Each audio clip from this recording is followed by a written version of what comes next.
Assalamualaikum warahmatullahi wabarakatuh. Halo, perkenalkan nama saya Iyu Ibda Amaria. Saya dari jurusan Bimbingan dan Konseling Islam. Pada video ini saya akan menyampaikan materi tugas dengan topik komunikasi persuasif. Video ini disusun untuk memenuhi salah satu tugas pada mata kuliah ilmu komunikasi. Semoga pemaparan ini dapat memberikan pemahaman yang jelas dan menjadi bahan diskusi yang bermanfaat. Selamat menyaksikan.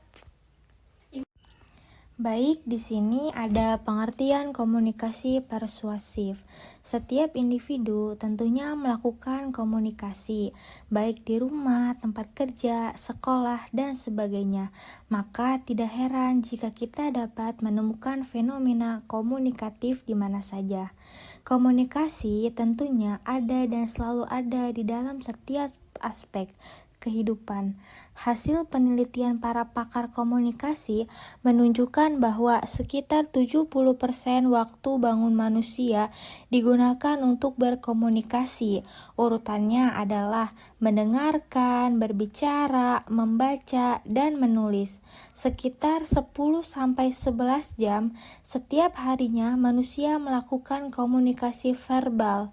Menurut Charles Hoffland, komunikasi adalah transmisi informasi, gagasan, emosi, keterampilan, dan sebagainya dengan menggunakan simbol-simbol kata, gambar, figur, dan sebagainya. Sedangkan menurut Miller, komunikasi adalah situasi memungkinkan suatu sumber mentransmisikan sesuatu pesan kepada seseorang penerima dengan disadari untuk mempengaruhi perilaku penerima. Komunikasi persuasi menurut Larson yaitu adanya kesepakatan yang sama untuk saling mempengaruhi, memberitahu audiens tentang tujuan persuasi dan mempertimbangkan kehadiran audiens.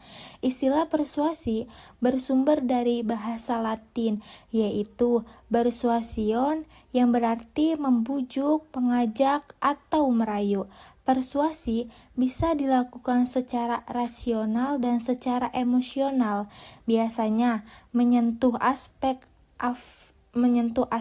yaitu hal yang berkaitan dengan kehidupan emosional, biasanya menyentuh aspek afeksi yaitu hal yang berkaitan dengan kehidupan emosional seseorang.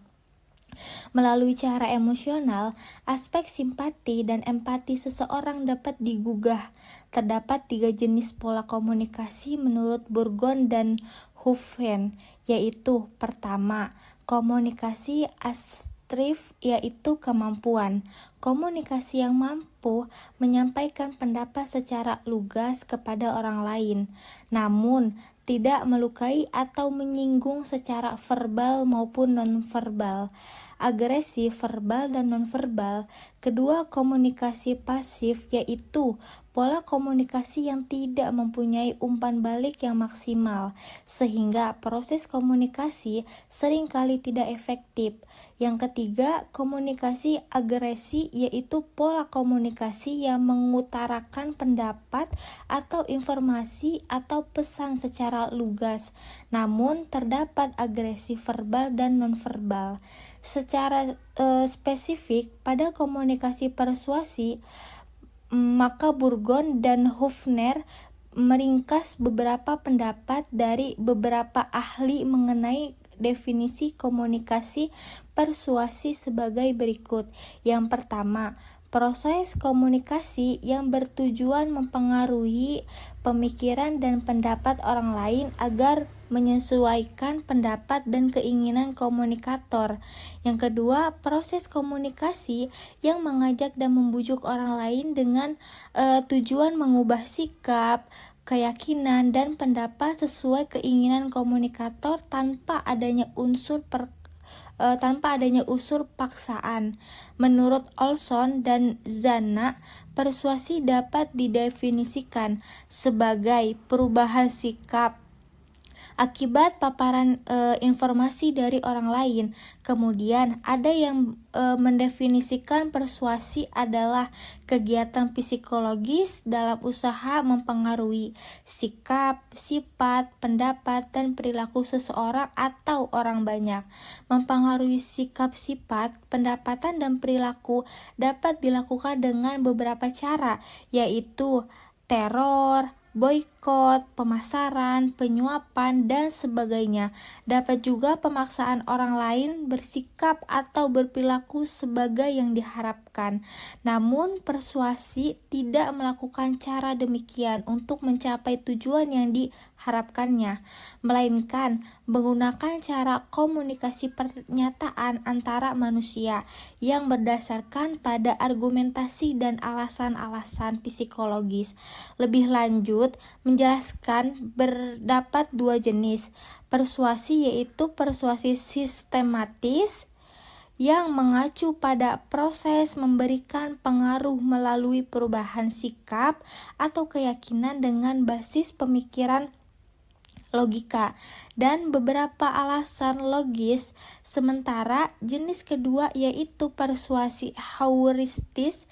Persuasion adalah proses persuasi yang dilakukan melalui perubahan berdasarkan penerapan kebiasaan dan emosional.